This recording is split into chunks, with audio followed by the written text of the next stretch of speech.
Hi, everybody. This is Tony Khan, the producer and director of Morning Stories from WGBH in Boston. A long time ago, when I was 16, I met a remarkable woman. Her name was Beatte Gordon. She had been born in the States, but had grown up in Japan, and she was the head of something called the Asia Society that helped people from both East and West understand each other better. But what was really impressive about her, to me, at age 16, was that she was a terrific listener. She had just met me, but she sat me down and she wanted to hear what I had to say about world affairs and life in general. She had a great gift for listening. I didn't exactly reward it. I went on for the next hour talking about basically myself. But she did teach me that to listen to somebody with respect is a great power. Well, flash forward about 35 years, I'm hosting a show called The World for PRI, and Beatte gives me a phone call. Turns out that she'd written a book about her life. She was on a publicity tour. Would I like to interview her? I figured it was high time to return the favor and listen to her, so I had her come over. She sat down and she told me an amazing story and taught me my next big lesson. A single individual who knows how to listen as well as Beatte can also make world history. So here's the story she told me. Today's morning story, Beatte's gift.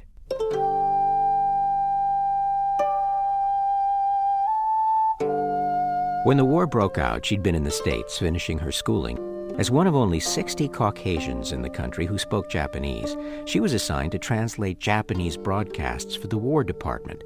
It wasn't until the American occupation that she'd come back as an American political officer to help her second home to its feet. With almost her first step, Beatte Gordon walked right into history.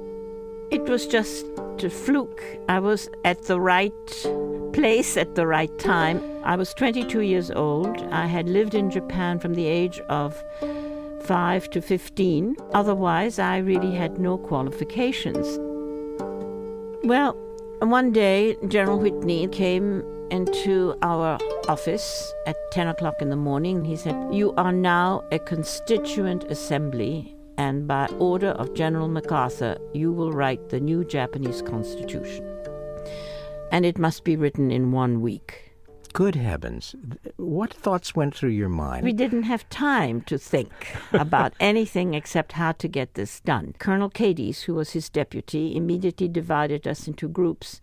And he told the three of us, 2 men and 1 woman, that we should write the civil rights chapter. We sat down, and the 2 men looked at me, and they said, "Well, you're a woman, so why don't you write the women's rights?" I thought, my God, what am I going to do? I'm not a lawyer. What do I know about constitutions? I'd read the U.S. Constitution in history class, but that was about it. So I got a Jeep and a Japanese driver, and I said, take me to any libraries that are still standing in Tokyo. Tokyo was devastated at that time. So I would borrow constitutions from whatever countries I could get. I wanted illegitimate children to have equal rights in inheritance, property rights, rights to get help from the government when a woman is pregnant.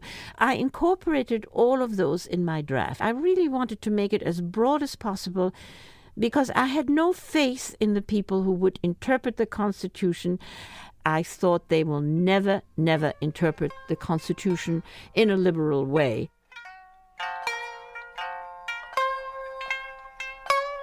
A secret meeting to present the draft of the Constitution to the Japanese began at 10 a.m. By 2 a.m. the following morning, after a fierce debate on the post-war status of the emperor, they all finally got to the provisions on women's rights. Despite their exhaustion, the Japanese were as upset about giving women rights as they were about withdrawing the emperor's power. Beatte had been there from the start, working incognito as an interpreter, feeling her heart sink as the objections rose from the floor. That's when something very interesting happened. To my great surprise, Colonel Cadiz, who was the head of the steering committee, had seen that the Japanese side was very favorably inclined towards me because I wasn't there as a drafter of the Constitution. They didn't know that. I was there as an interpreter. And during that whole period from 10 till 2 a.m., I had helped both sides. So Colonel Cadiz, having this in mind, said, quote, My name at that time was Sirota. Miss Sirota has her heart set on the women's rights. Why don't we pass them? I think the Japanese were just simply stunned. First of all, by knowing that I had something to do with it. And secondly, that Colonel Cadiz would say such a thing in such a serious discussion. And they just passed it. They just passed the rights. Recently, she shared a platform with a distinguished female Japanese attorney.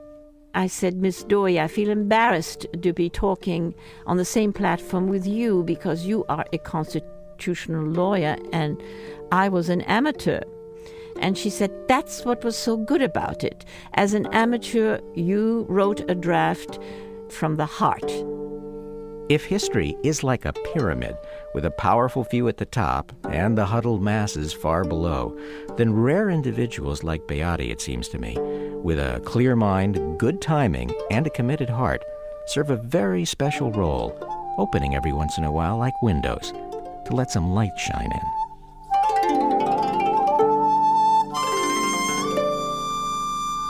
That was today's morning story from Beatte Gordon, Beatte's Gift. I'm here with Gary Mott. These were not popular additions to the Constitution, I don't imagine. People are still fighting for those rights for Japanese women today. They're in the Constitution, but doesn't necessarily mean they're in every living room.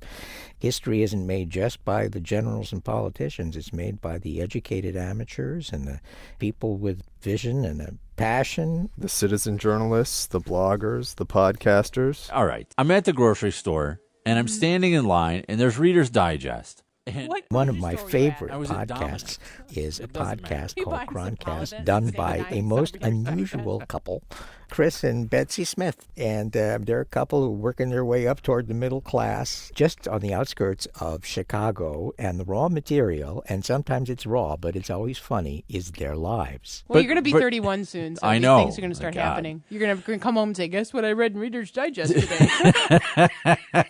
When that's a conversation starter, it's time to check your bladder control. So I got in touch with them on the phone the other day, and we talked a little bit, and they kind of let me know how things are going with them in podcasting. It's like you're sitting around a kitchen table having a conversation with friends. I think there's a lot of people like us that feel sort of like, they could have more friends, but maybe they don't want to put the effort out there. It's an adult play date. What kind of mail do you get? We had an episode where Elliot, for some reason, got up in the middle of the night. Elliot's our 5-year-old, opened the cabinet under the sink and just peed into it in his sleep. Isn't that That's where we sweet? keep the garbage. You knew that he intended to put it in the right place. That's right. But we got tons of mail. My son does the same thing. In fact, he peed on his brother's head. Yeah, So 9 out of 10 times. So it's a more horrible situation than our situation. I think for some people it's a release. I think it's things that they probably never discussed, You're sort of like serving the role of a social safety valve. Yeah. I really feel a connection to our listeners. I think that they feel a connection to us. Chris wanted to invite them to our house. Yeah. Tony, I know that that's never occurred to you. You've never thought, hey, I'm going to go ahead and just release my name and address and see who shows up. And much like the relationship between a therapist and a patient, I think there needs to be a line there. You don't go to their parties, they don't come to yours. Podcasting has been the best thing to happen to me. I mean, now when we talk to people in certain places, they'll say, if you're ever in town, stop by. My wife and I are doing this. We get a lot of people who are saying, we're getting ready to have a kid. They share that stuff that maybe they don't share with their family. And I meet tons of dysfunctional people through the show. Your people. My people. We have a bare bones outline now, which we used to never do. I can read you the board of what it says right now. This is from the last show. Take us behind the scenes, okay? You say it and I'll... Okay, it says number one, plan.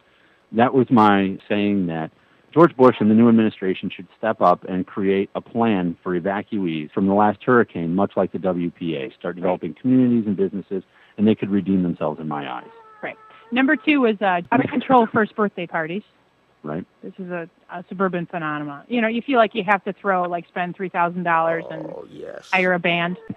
The only happy thought I think the child had all day was, look, somebody set a cake in front of me and walked away. I'm going to eat it before they notice.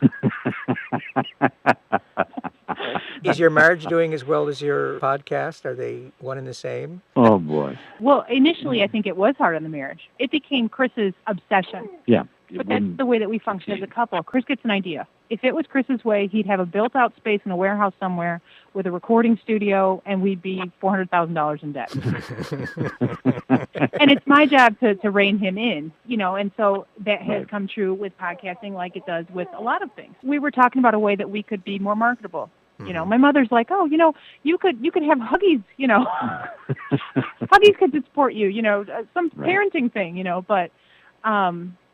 but it is difficult because, I don't know what we're going to talk about next Tuesday. We don't really have a central focus other than, what happens, who walks through our front yard, that sort of thing. Our formula is our life, and how do you market that? This is us.